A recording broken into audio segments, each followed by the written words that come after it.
Praise God. Yun po ang pangako ng Diyos sa umagang ito sa bawat isa sa atin. Amen?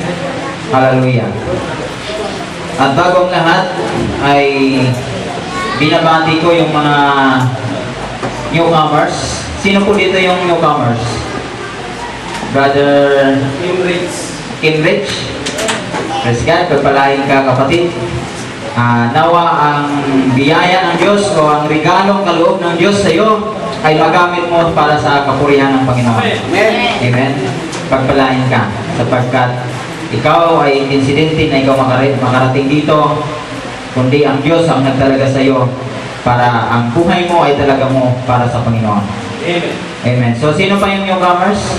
Mayroon akong mga bagong mukha dito na nakikita. Yung katabi ni na kasama ni na Sister Agnes. Ano? Sinong pangalan mo? Sister Linda? Bingka? Bingka? Pagpalain ka, kapatid. At isang pagpapala ay matanggap mo ngayong umaga. So, huwag niyong kalimutan na ang biyaya ng Diyos ay laging nandyan. Amen? Laging nandyan, nagpapaalala sa lahat ng biyaya o lahat ng paalala ng Diyos ay nandyan lagi sa atin. Ang tangi lamang natin gawin ay maglingkod sa Kanya. Kanino? Sa ating Diyos na buhay na nagbigay sa atin ng buhay at hininga. Amen? So, handa na bang lahat para sa pakinig ng salita ng Diyos? Praise God, tayong lahat ay mga tayo at buksan po natin ang ating Biblia. At ang Biblia ko po ay English. At basahin nyo na lamang po dyan sa Tagalog at sundan po natin ang ating Bible. Lahat po tayo magbasa at lahat po tayo ay magsuri sa ating mga Biblia. Buksan po natin yung Revelation chapter 3. Amen. Revelation chapter 3 at sabay-sabay po tayong magbasa. Ilakas po natin ating boses. Huwag po natin kahiya yung salita ng Panginoon. Revelation chapter 3 verse 1 hanggang 3. Sabay-sabay po tayo. And unto the angel of the church in Sardis write, These things said he that hath the seven Spirit of God and the seven stars. I know thy works, that thou wast a name that thou livest and art dead. Verse 2. Be watchful and strengthen the things which remain, that are ready to die, for I have not found thy works perfect before God. Verse 3. Remember therefore how thou hast received and heard, and hold fast and repent. If therefore thou shalt not watch, I will come on thee as a thief, and thou shalt not know what hour I will come upon thee. Blessed be His word. Hallelujah. Amen. Dakilang Diyos, makapangyarihan sa lahat. Salamat po sa iyong salita na kung saan isang pangako mo sa bawat lingkod mo, Panginoon, sa iglesyang ito, dakilang Diyos, sa iglesia ng Sardis, Panginoon, at hindi lamang po sa iglesia ng Sardis, Panginoon, maging man sa simula ng iglesia, Panginoon, hallelujah, simula ng Episo hanggang Laodicea, dakilang Diyos, ay mayroong kapong Panginoon admonition sa bawat iglesia. Amen. Na kung saan, dakilang Diyos, ang admonition na ito, Panginoon, ay isang palatandaan na ang ilaw, Panginoon, ay malapit nang mawala, dakilang Diyos. Hallelujah. Salamat po, dakilang Diyos, sapagkat mayroong isang nilalang, dakilang Diyos, na mayroong kakayahan upang magdala ng ilaw na ito hanggang sa uling panahon, dakilang Diyos. Na pagliliwanagin ang lahat ng mga pinili mo before the foundation of the world, O God. Hallelujah. Dagdagan mo po, Panginoon, at ikaw po ang mangusap sa aming binasang salita, dakilang Diyos, at ikaw po ang magdagdag. Hayaan mo po ang Espiritu Santo ang siyang mangusap sa umagang ito. Amen. Parang yung mga lingkod, dakilang Diyos, ay patatagin, palakasin, Panginoon, hallelujah, at makita yung mga bagay, Panginoon, hallelujah, na aming kahinaan, dakilang Diyos, aming mga pagkukulang, Panginoon. Umaasa kami ng iyong Banal Espiritu Santo ang siyang umiral at lumaganap sa lugar na ito. Amen. Kontrolin mo kami, Panginoon, ng iyong pag-ibig. Hallelujah. Kontrolin mo kami, dakilang Diyos. Hallelujah. Ng iyong hininga, Panginoon. Hallelujah. Sapagkat ito'y nanggaling sa iyo, Panginoon. Hallelujah. Salamat, Panginoon, sa mga kapatid na narito ngayon na ikaw ang naglapit nito, Panginoon, upang hubugin into His image, dakilang Diyos. Hallelujah. Salamat po, dakilang Diyos, sa umagang ito, na ikaw ang mag-inspire, dakilang Diyos, sa magitan ng iyong salita, na aming babasahin ngayong umaga, na sukat na aming maging ikatatag. Hallelujah. Maging aming batayan sa aming paglilingkod hanggang sa iyong pagdating, Panginoon, sa iyong pagbabalik. Hallelujah. Salamat po, dakilang Diyos, sa umagang ito. Ang biyaya at kapangyarihan ay sumagana sa aming kalagitnaan ngayong umaga, Panginoon. Hallelujah. Incline our ears, Lord. Hallelujah. Open the doors of the heart, Lord. Hallelujah. Upang, Panginoon, ang aming Yesu Kristo ay pumasok sa bawat puso na narito ngayon, dakilang Diyos. Hallelujah. Hallelujah. Salamat po, Panginoon. Ang iyong salita lamang ang siyang mangusap sa bawat puso na narito ngayon, dakilang Diyos.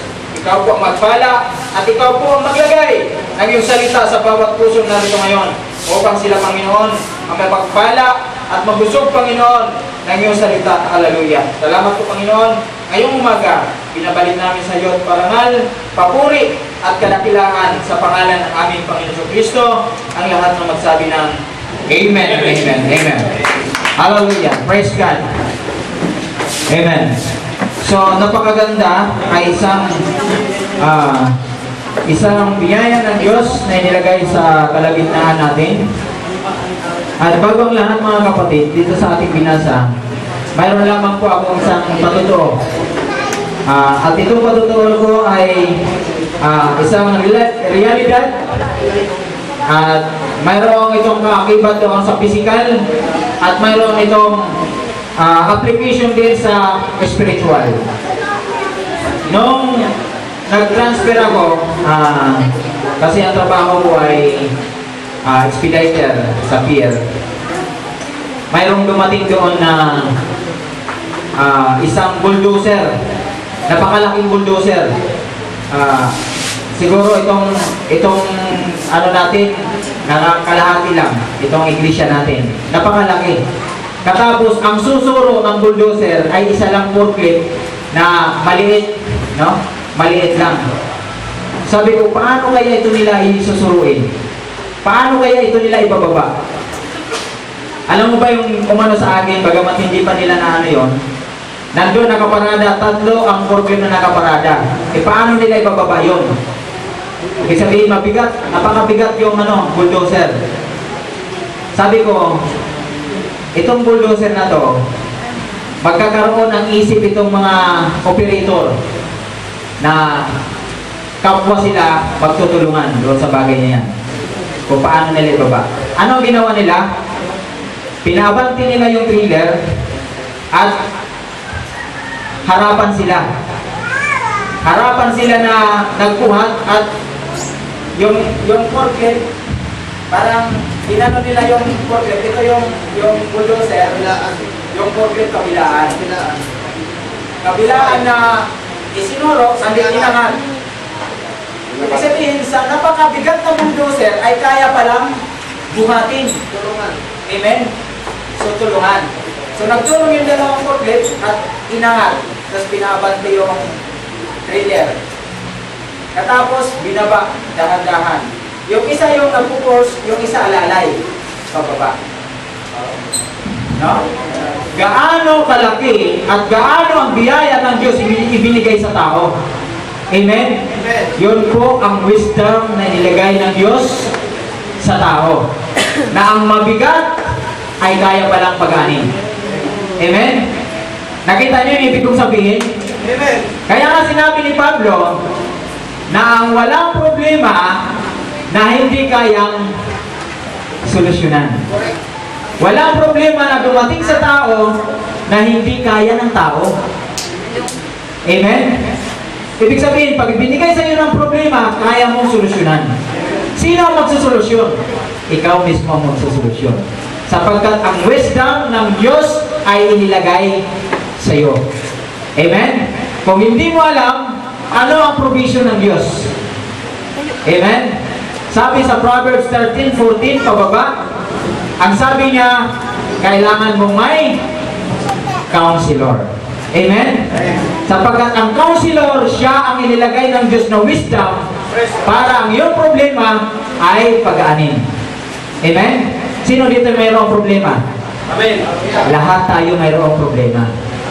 Pero ang solusyon ng Diyos ay inilagay mismo sa tao. At hindi lang sa tao, inilagay ng Diyos yung wisdom sa iglesia. Amen? Hallelujah. Mayroon tayong problema. Personal. Amen? Kung wala pa tayong asawa, may problema tayo, personal.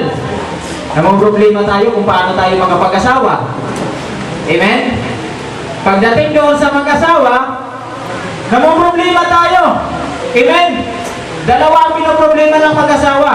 Pag hindi Kristiyano, pag hindi niya nagustuhan ng kanyang magiging asawa, problema siya kung paano niya pagkikisamahan yung kanyang asawa. Amen? Ngayon, kung hindi niya gusto yung kanyang magiging asawa, maghahanap siya ng paraan para hiwalay yung kanyang asawa. Amen? So yung dalawa na yon. Ngayon, pag may mga anak na, ano ang problema? Problema sa anak. Diba? Problema, anak, mula sa bata hanggang sa paglaki, problema talaga. Lalo na kung iyakin. Ha?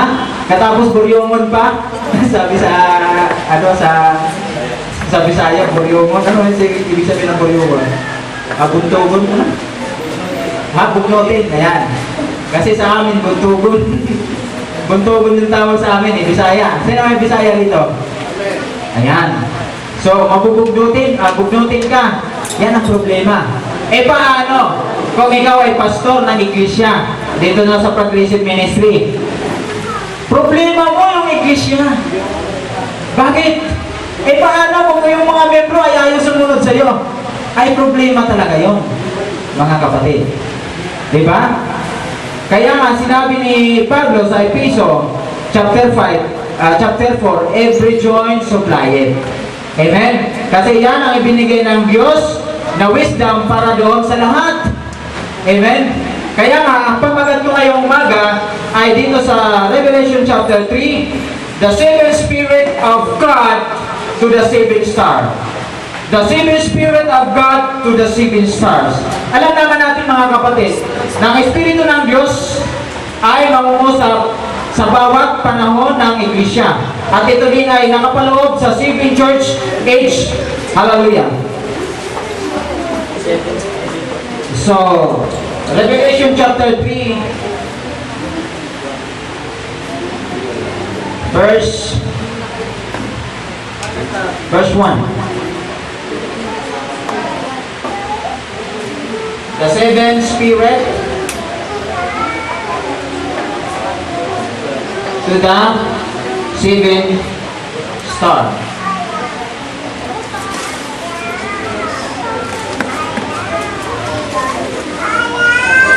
Alam naman natin mga kapatid na mayroon tayong pitong 1, 2, 3, 4, 5, 6, 7.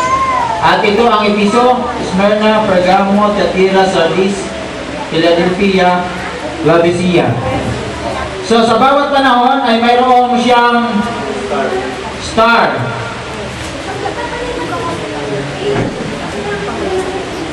Sa bawat panahon, sa pitong iglesia ay mayroon siyang star. At ang pitong iglesia na ito ay mayroong pitong espiritu. Seven spirit, bawat iglesia ay mayroong isang espiritu na nangungusap sa bawat panahon. Amen? At itong espiritu na to ay ang Diyos mismo, which is the attributes of God towards the church. Amen? Hallelujah. Kung titingnan po natin, ang sabi po ang pangungusap dito sa chapter 3 ng Revelation, and unto the angel of the church in Sardis write, this thing said, he that hath the seven spirit of God and the seven stars, I know thy works, that thou hast a name, that thou livest and art dead. So ang pangungusap dito, alam niya kung ano ang iyong ginagawa. Pero ang sabi nga, mayroon kang gawa, buhay ka, pero ano ang gawa mo? Patay. Bakit? Bakit patay? Hallelujah. So, yun po yung pangungusap. So, ang sabi dito sa Revelation chapter 1, verse 4, makikita natin dito yung seven spirit. No? Itong seven spirit na to, siya ang naidalang ilaw para sa 7 stars. Hallelujah. So kung makikita natin mga kapatid, na ang stars na ito ay represent ng mensahero. Amen? Praise God. Revelation chapter 1 verse 4. John to the 7 churches which are in Asia. Grace be unto you and peace from him which is, and which was, and which is to come, and from the 7 spirits which are before the throne. So itong 7 spirit na to ay nasa gilid ng trono ng Panginoong Diyos. Amen? At babasahin natin dito sa Revelation chapter 4 verse 6. And before the throne there was a glass like unto crystal, and the midst of the throne and round about the throne were 4 beasts full of eyes before and behind. Hanapin natin dito yung 7 spirit, verse 5. And out of the throne proceed lightnings, and thunderings, and voices. And there were 7 lamps of fire burning before the throne, which are the 7 spirit of God. So, itong 7 spirit of God ay sila yung fire burning before the throne. Amen? Nakikita nyo? Yung 7 espiritu, sila yung ilaw before the throne of God. Amen? At anong ginawa itong ilaw? Pinadala sa lupa. Amen? Sa chapter 5 ng Revelation chapter 5 verse 6. And I beheld, and lo, in the midst of the throne, and the 4 beasts, and in the midst of the elders, stood a lamb, as it had been slain, having 7 horns, and 7 eyes, which are the 7 spirits of God, sent forth to all the earth. Nakita natin na yung 7 horn, yung horn symbolize power. Power and authority. Amen? Hallelujah. Saan galing yung authority nila? Galing sa Diyos. Amen? Pag wala, kung hindi ka galing sa Diyos, hallelujah, ang pangungusap na hindi galing sa Diyos, wala kang authority. Amen? Hallelujah. Ano ang authority natin? Katotohanan. Sapagkat ang Diyos ay katotohanan, ang katotohanan, yan ang authority natin. Amen? Praise God. Ngayon, and the 7 eyes, they are seers. Amen? Seers kung ano ang nangyayari sa bawat panahon. Hallelujah. At sino ang nagaya nun? 7 espiritu sa 7 iglesia. 7 mensahero o 7 espiritu na nangungusap sa 7 anghel ng iglesia. Amen? Lilinawin po natin. Which are the 7 spirit of God sent forth to all the earth. So, ano ang ministry ng 7 star dito sa iglesia? Ano ang ministry nila? They are the speaker of God towards man. Amen? Hallelujah. Nakita nyo, ibig kong sabihin? So, medyo malayo ata yung ano. Malayo at malalim ata. Revelation chapter 1 verse 20. Makikita natin, identify natin kung sino yung spirit at sino yung stars. Amen? Revelation 1 verse 20. Verse 19 muna. Write the things which thou hast seen. Isulat daw ninyo. Isulat mo man. Ano yung bagay mong nakita? The things which are and the things which shall be hereafter. So mayroong vision. Ang iglesia ba may nilagay na vision? Ang Diyos? Without vision, the people perish. Amen? Dapat ang iglesia ay mayroong pangitain. Hindi lang yung iglesia. Ang bawat individual sa atin ay mayroong pangitain. Vision. When we see vision, speak of the coming, future event na mangyayari. Halimbawa, sa buhay natin bilang wala pang asawa, mayroon tayong vision. Ang vision na to ay itong mga plano na gusto mong gawin. Amen? Ibinigay sa iyo. Halimbawa, ako binata. Ano ang magiging position mo pagdating ng araw kung ikaw mag-asawa? Diba? Ganun yun. Ano ang magiging kahinatnan mo kung ikaw ay mag-asawa? Ano ang magiging kalagayan mo kung ikaw ay mag-asawa? So may vision ka. At itong minsan, inaano sa school, ano ang plano mo kung ikaw ay mag-graduate ng college? Parang gano'n, di ba? Ito ay tinatawag na ang tawag nito? Kung ano magiging, ano ka? Hindi ko maano.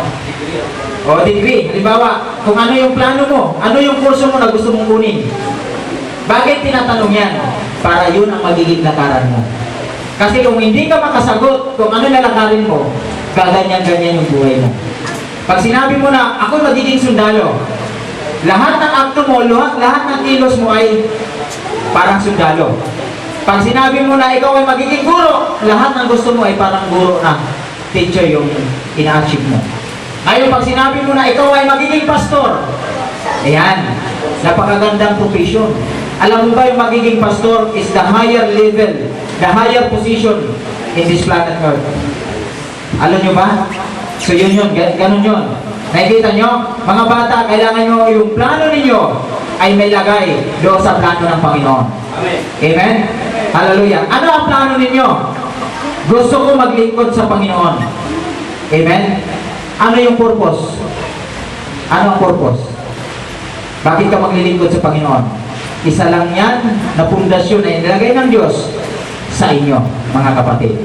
So isang bagay yan na encouragement sa inyong lahat para ang buhay natin ay mayroong daanan papunta kay Kristo, hindi papunta kay Satan. So ganun yun. So kaya nga, ang iglesia ay naglagay ng ilaw para sundan ang iglesia kung saan sa pupunta. Nakita nyo? Hallelujah. So, Revelation chapter 1 verse 20. Ito.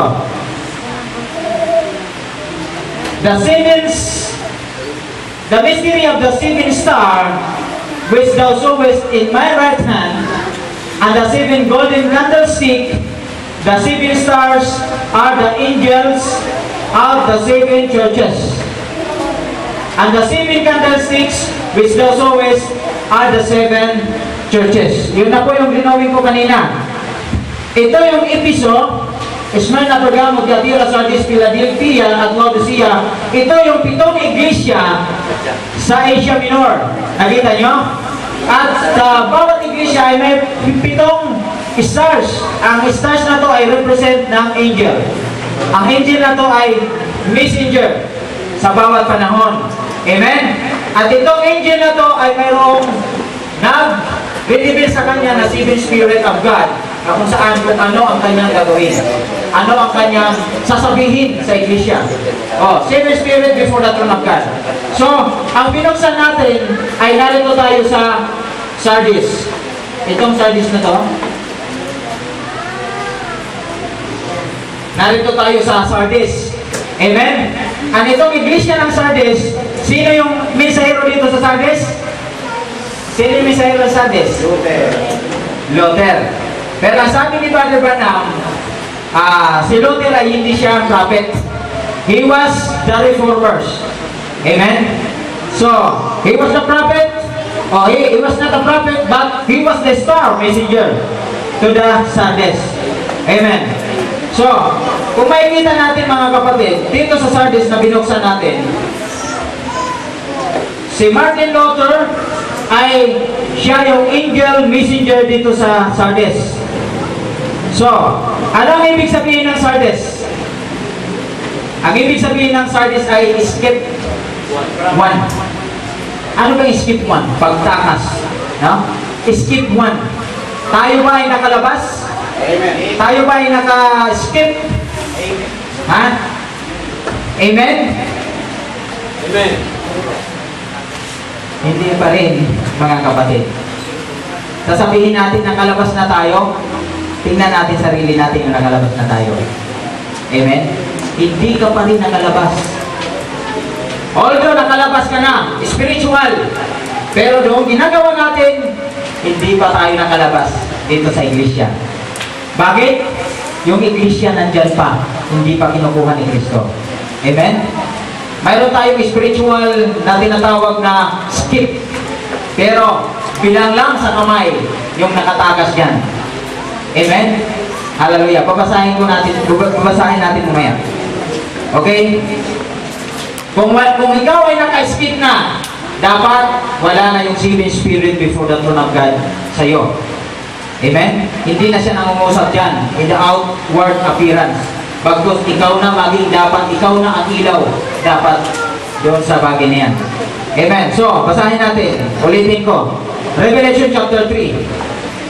And unto the angel of the church in Sardis write, this same since he had the seven spirit of God and the seven stars, I know thy works, that thou hast a name, that thou livest and art dead. Buhay pero patay. Ano nangyari? Pero nakalabas na sila. Nakalabas na ba? Hindi pa, mga kapatid. Bakit? Magsasound ang ika-anim o ika-limang trumpet. Sa bawat iglesia, sa bawat panahon ay mayroong trumpet. Nakita nyo? Sa bawat panahon ay mayroong trumpet. Ano ang significant o ano ang symbolize ng trumpet? Anong symbolize ng trumpet? Ha? Representing the message? Ano pa? Coming of the King. Representing? Ano pa? Declared of war? Ano pa? Regathering. Ha? Regathering. Amen? At panguli, gathering ng bride. Amen? So makikita natin, mga kapatid, sa bawat panahon, mayroon siyang trumpet na nagaganap. At itong trumpet na to will declare war. Anong war ang tinutukoy dito? Gospel war. Amen? Labanan sa Ebanghelyo. Amen? Hallelujah. Ngayon, nung si Martin Luther ay dumating dito sa panahon ng Sardis na kung saan siya ang angel messenger. Hallelujah. Ano ang sabi niya?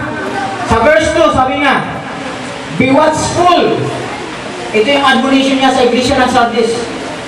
Be watchful and strengthen the things which remain, that are ready to die, for I have not found thy works perfect before God. Hallelujah. Yun po ang admonition niya doon sa iglesia ng Sardis. Hallelujah. Hindi lang ito application doon sa panahon ng Sardis, mga kapatid. Ito ay application din sa panahon natin ngayon.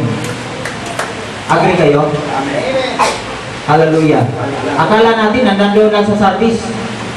Hindi pa tayo nakatakas. Yan ay application din sa panahon natin ngayon. Ano ang admonition dito? Be watchful. Pag sinabing be watchful, ano ibig sabihin yan? Mapagmatsyag kayo, mga kapatid. Ano ang pagmamatsyaga natin? Anong pagmamatsyaga natin? Magmatsyag tayo sa sarili natin. Magmatsyag tayo doon sa anak natin. Magmatsyag tayo doon sa iglesia natin. Hindi sa lahat yun. Amen? Sino yung seekers natin ngayon? Tayong lahat ay mayroong kapasyahan. Tayong lahat ay mayroong kapangyarihan para maging mata tayo ng iglesia.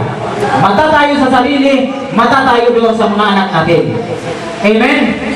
Hallelujah. Praise God. Hallelujah. Ang sabi niya, strengthen the things which remain. Ano yung mga bagay na mga natitira sa atin, mga kapatid?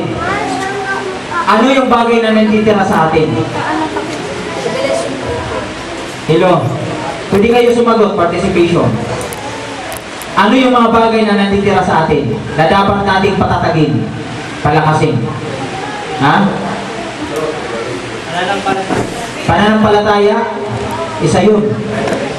Revelation, ano pa?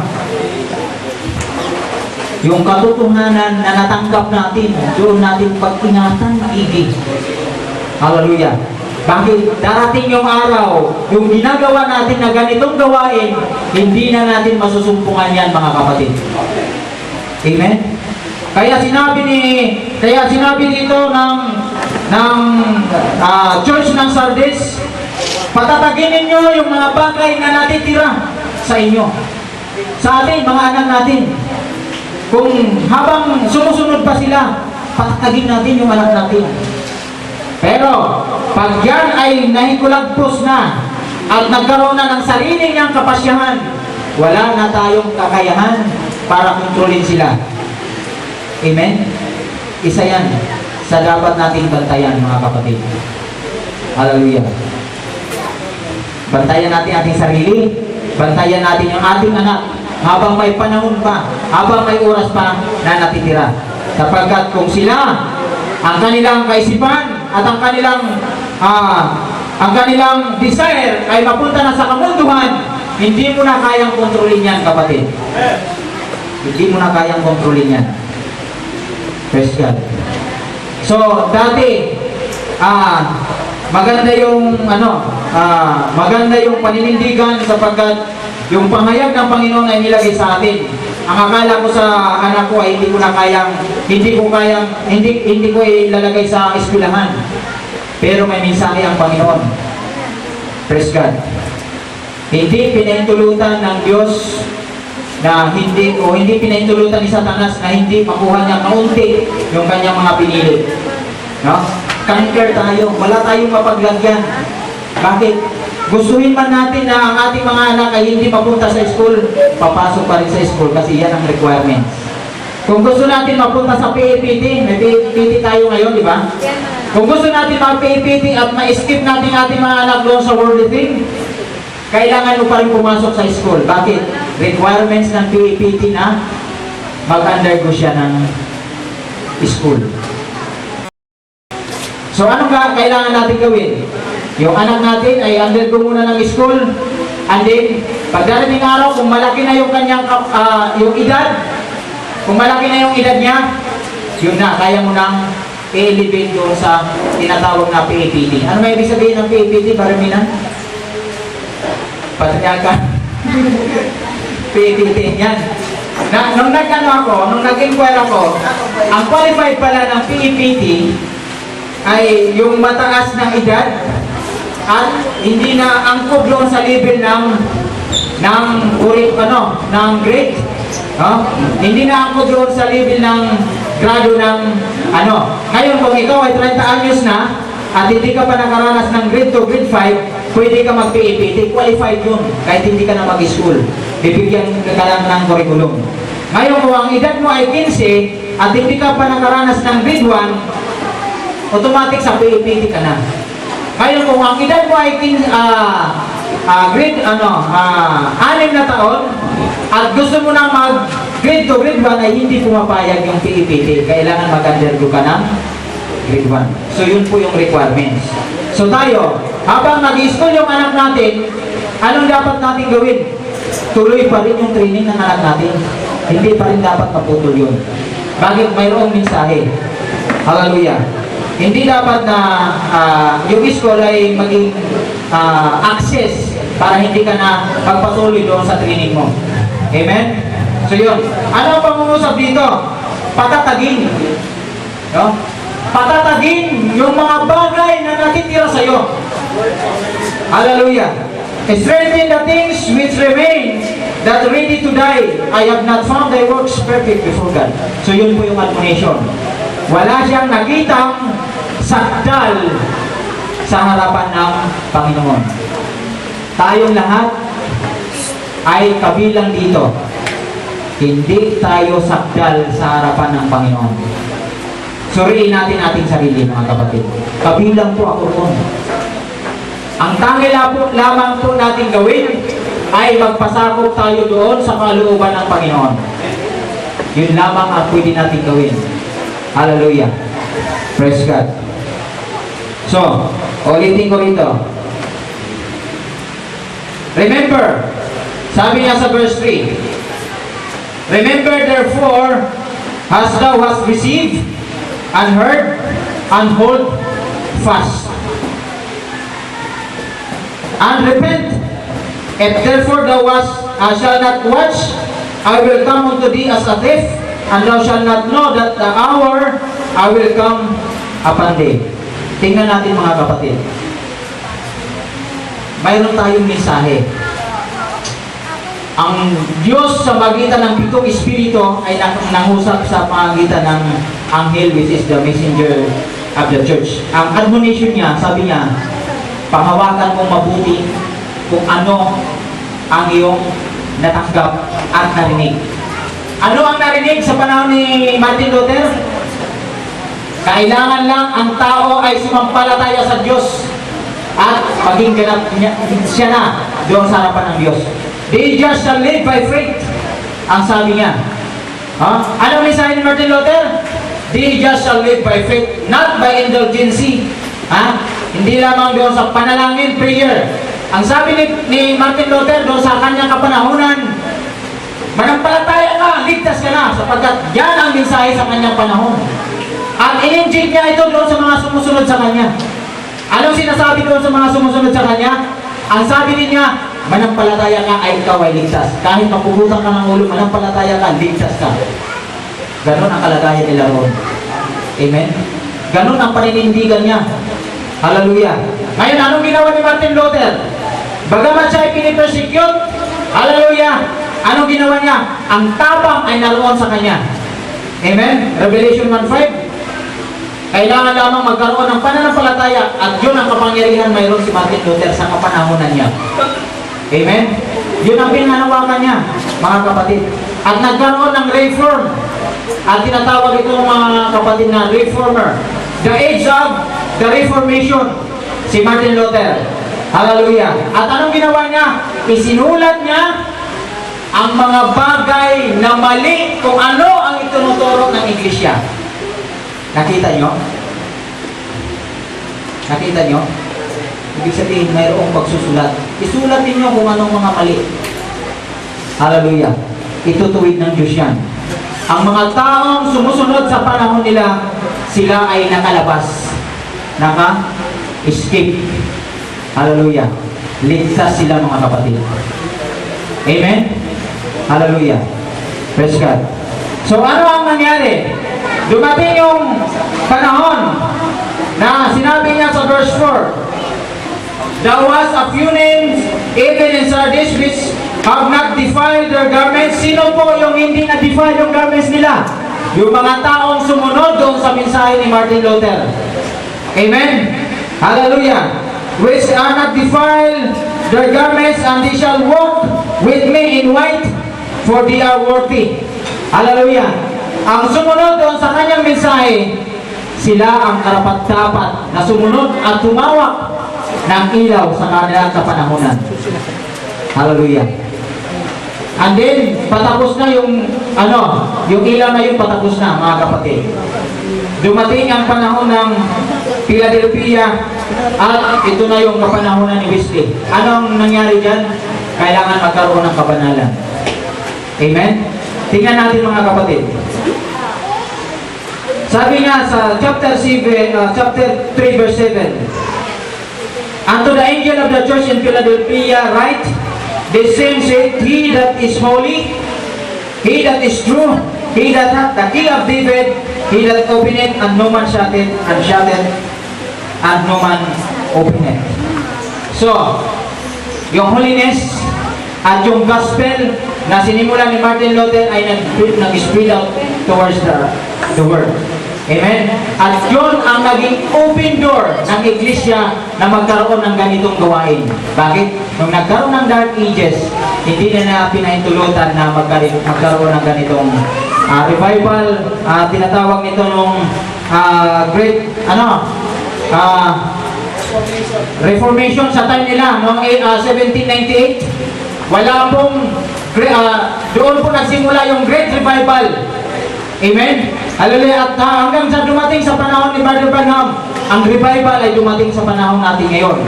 Amen? Lumaganap na yung evangelistic campaign.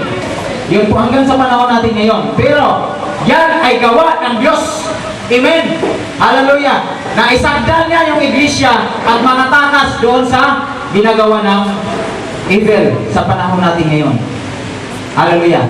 Tandaan natin, nung dumating yung mensahe, mayroong war. Labanan sa isip, sa puso ng tao. Hindi kailangan ko ipanalangin yung kamag-anak ko para maligtas. Ang sabi ni Martin Luther, hindi kailangan mo sumampalataya sa Diyos. Ang sabi ni Wesley, kailangan mo maging banal. Sapagkat kung hindi ka maging banal, hindi mo makikita ang Panginoon. In a sense, katotohanan yun mga kapatid. At nadala natin hanggang sa panahon natin ngayon. Amen? Hallelujah. So yung oras talagang tapos. Ang ipinakita lang natin dito mga kapatid, na ang bawat panahon ng iglesia ay mayroong mensahero. At ang mensahero na to ay empowered siya ng Espiritu Santo na galing sa Diyos. Amen? Hallelujah. Nandiyan pa kayo mga kapatid? Praise God. Nakikita nyo? Hallelujah. Hanggang sa panahon natin ngayon, mayroon pa rin war in the gospel. Amen. Bakit? Ang mensahe natin, magpa-session, magpa-training, ay hindi naman totoo yung hukom. Hallelujah. Hindi naman galing sa Diyos yan, galing sa tao. We are risen against, we are not risen against the flesh, but we are risen against the spirit. Principalities of the air, mga kapatid. Akala natin, nakalabas na tayo, pero captive tayo mga kapatid. Amen? Nakita niyo yung espiritu na ito, mga kapatid? Ang espiritu na to, makikita natin sa bawat kapatid natin. Amen? Kaya ang pangungusap ng Diyos sa bawat sa atin, patatagin ninyo sino ang nakatanggap nito. Patatagin ninyo ang sino mang nakarinig dito. Ang sino man nakarinig dito at sumusunod sa akin, siya ang karapat-dapat sa akin. Amen? Hallelujah. At yun ang mensahe natin ngayon. Hallelujah. We are declaring war of the gospel sa panahon natin ngayon. Amen? Sa pamilya, sa sarili natin, we are declaring war kung anong pwede natin gawin. Una, sa sarili ko, pwede ba akong magpapatraining ba ako as Berean? Magpatraining ba ako? Magpapasisyon ba ako? Sa loob natin, mayroong war doon sa loob. Labanan sa loob. Bakit? Papahiyain yung nandoon sa loob, which is the Nicolaitanism. It is the spirit of Satan na in-inject sa atin. Hallelujah.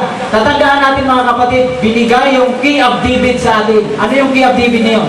Sa bawat labanan sa panahon ni David, kailangan panghawakan yung susi na yan. At ang susi na yan, binigay kay David, at binigay din kay Kristo, at binigay din sa panahon natin ngayon. Hallelujah. Ang sino mang may hawak ng susi, siya ang makapagbukas sa lahat ng pintuan. Hallelujah. Kahit ang pintuhan ng Hades sa ating mga anak ay kaya mong dalhin. Kaya mong pangasakdalin. Hallelujah. Hallelujah. Yan ang mensahe sa panahon natin ngayon. Pag hindi ka mahawak, hallelujah, ito ang sabi niya, darating ako sa iyo na gaya ng magnanakaw. Hindi mo alam, pamilya mo wasak na. Sira na. Katapos, ganyan pa ang estado mo sa pamilya natin. Ganyan pa ang estado natin sa iglesia natin. Wala kang paninindigan sa salita ng Panginoon. Hallelujah. Hallelujah. Ang mayroong Key of David ay taglay niya yung torch. Ano ba yung torch na to? Ikaw, ang ilaw, symbolize of light sa lahat ng mga kapatid natin.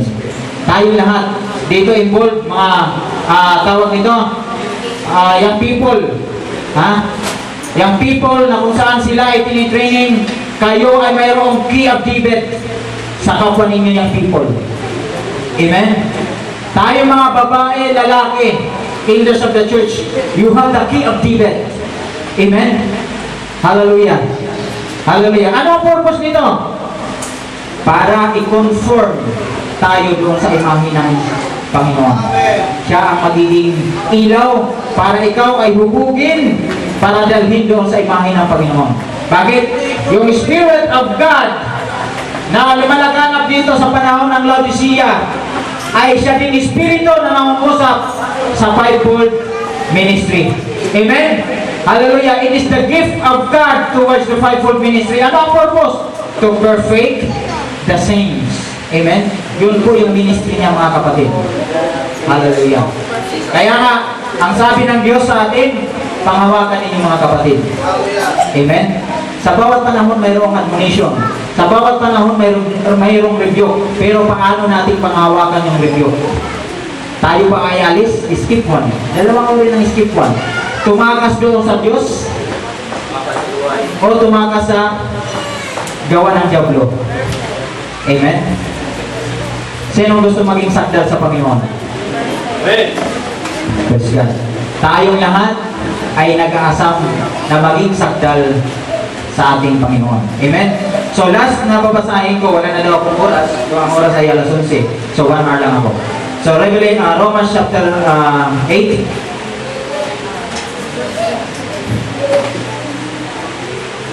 Hallelujah. Ito yung sinasabi ko kanina.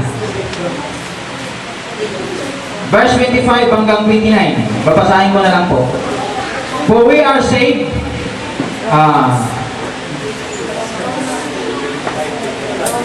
but hope not is seen is not hope for what a man said.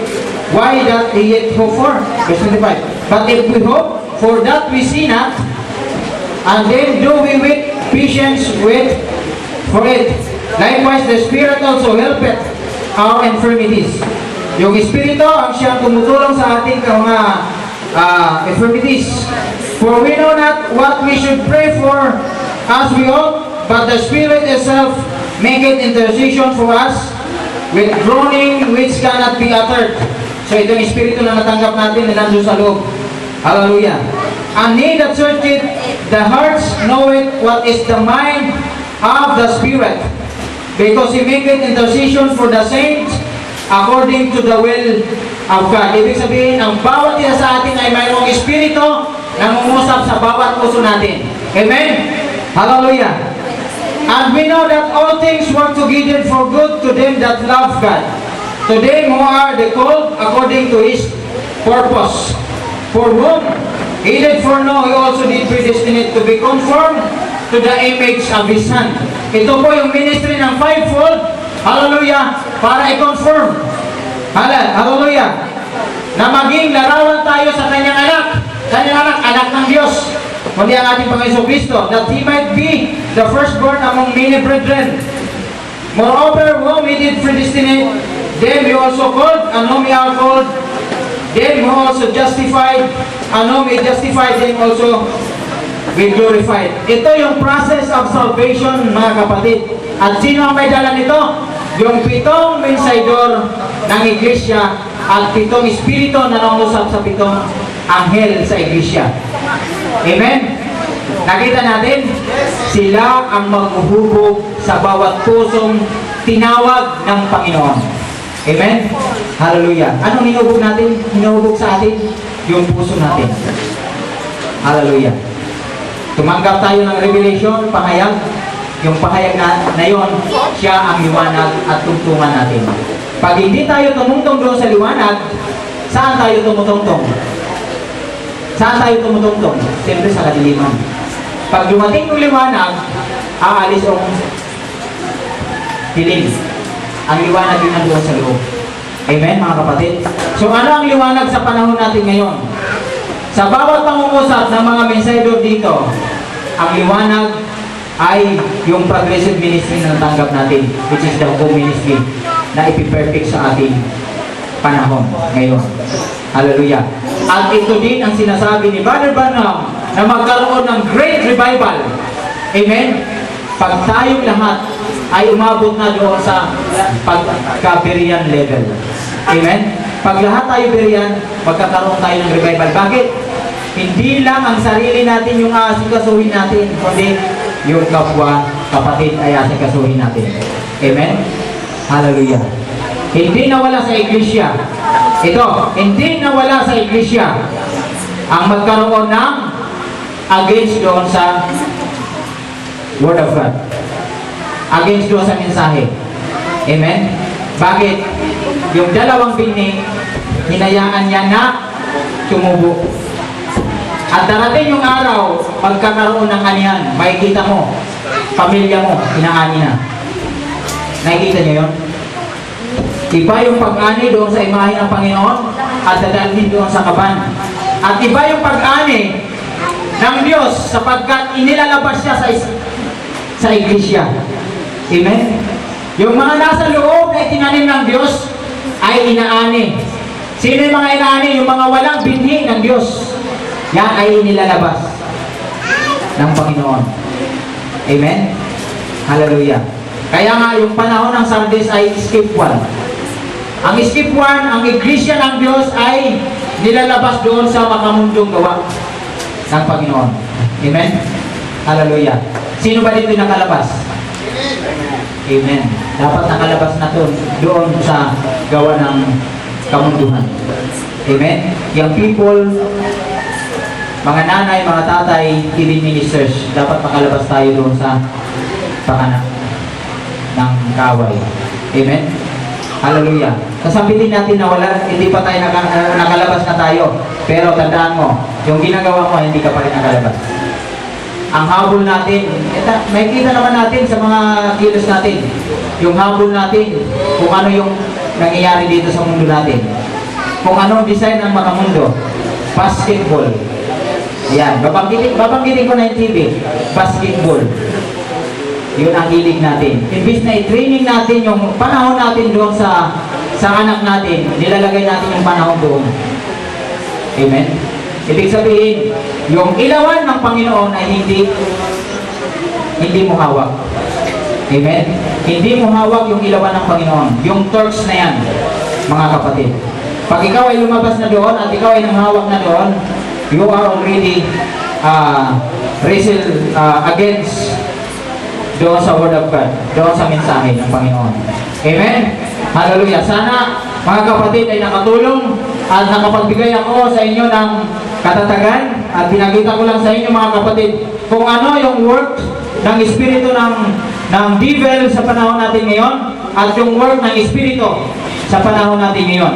So, ulitin ko, ang work ng Espiritu before the seven spirit to the seven star ay patatagin yung kanyang mga anghel ng iglesia at yung mga nasasakupan niya. Patatagin. Bigyan ng encouragement. Tandaan natin, sa pitong iglesia, mayroon laging pangungusap. The angel of the Lord write the things. Pinapasulat yan. Ano yung pinapasulat? Yung kanilang ginawa at ang kanilang mga kahinangan, mga kapatid. Pinapasulat yan para gawing batayan ng iglesia kung ano ang dapat nilang gawin, mga kapatid. Kahit sa Laodicea, si Kristo ay kumakatok na sa labas. Amen? Kumakatok na sa labas. Hallelujah. Kung sino man, sabi ni Kristo, Revelation 3, ito na last na babasahin ko. Hallelujah. Revelation 3:20. Behold, I stand at the door and knock. If any man hear my voice. Ibig sabihin sa panahon ito, wala nang dumidinig. Ang dumidinig lang yung mga pinili ng Panginoon. If any man hear my voice, ibig sabihin, hindi lahat nakikinig ng tinig ng Diyos. Amen? Hallelujah. And open the door, I will come into him and will sup with him and he with me. Siya ay isa sa akin. Praise God. Hallelujah. So yun po ang pangungusap. At verse 21, to him that overcometh will I grant to sit with me in my throne, even I also overcome. And I'm sat down with my Father's throne. Yun po yung admonition, himok ng Espiritu sa bawat iglesia. Amen? Hallelujah. Sana lahat tayo ay mananagumpay kay Kristo. Amen? Amen. Hallelujah. Lahat tayo mananagumpay. Palakpakan natin ang Panginoon. Praise God. Pangawakan natin yung ilaw ng Diyos na binigay sa atin, mga kapatid. Hallelujah. Mula sa bata hanggang sa matanda, Hallelujah. Sa ating lahat. Hallelujah. Magtulungan tayo. Napakaganda kanina yung pagtuturo ko na hindi kayang pag-aanin yung mabigat kung hindi magkakaroon ng pagtutulungan. Amen? Kailangan yung pagtutulungan. Every joint supply it. Yung magaan, ang mabigat ay kayang pag-aanin. Ngayon, kung kayo na ibigatan, ang sabi ni Kristo, lumapit kayo sa akin. Hindi niya sinabi, lumayo kayo sa akin. Ha? Ang himok niya, lumapit kayo sa akin, huwag lumayo. Kasi pag lumapit kayo sa akin, ang Diyos, sa magitan ni Kristo, siya ay mangungusap sa iyo. Amen? Hallelujah. Bibigyan ka ng admonition ng Panginoon. Ano yung pwede mong gawin? Yan ang type ng counseling, mga kapatid. Amen? Hinihimo kayo ngayon lahat na magpa-counsel kayo sa Panginoon. Yun po ang sabi niya. Hallelujah. Tayong lahat ay magagsitayo at awitin po natin yung the love of God. Sapagkat yan ang pag-ibig ng Panginoon sa bawat isa sa atin. Hallelujah. Hindi niya hinayaan ang kanyang iglesia, hallelujah, ay masadlak doon sa kadiliman. Kaya naglagay siya ng ilaw. Hallelujah. Ito yung seven spirit burning before the throne of God. He is the light to the seven star messenger. Praise God. Dalagot ka? Ano bang page? Saan yung sumbok? Yung sumbok kanina? 92, 93.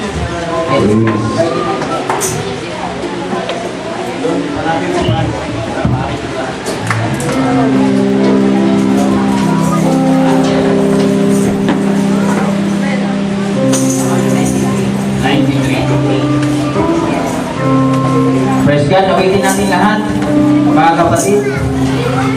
Hallelujah. Ngayon, kung mayroon tayong kailingan sa Panginoon, yung awitin na to ay gawin mo na lamang panalangin, mga kapatid.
That's my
Jawitin po natin mga kapatid.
Dakilang Diyos sa mga makapangyarihan sa lahat.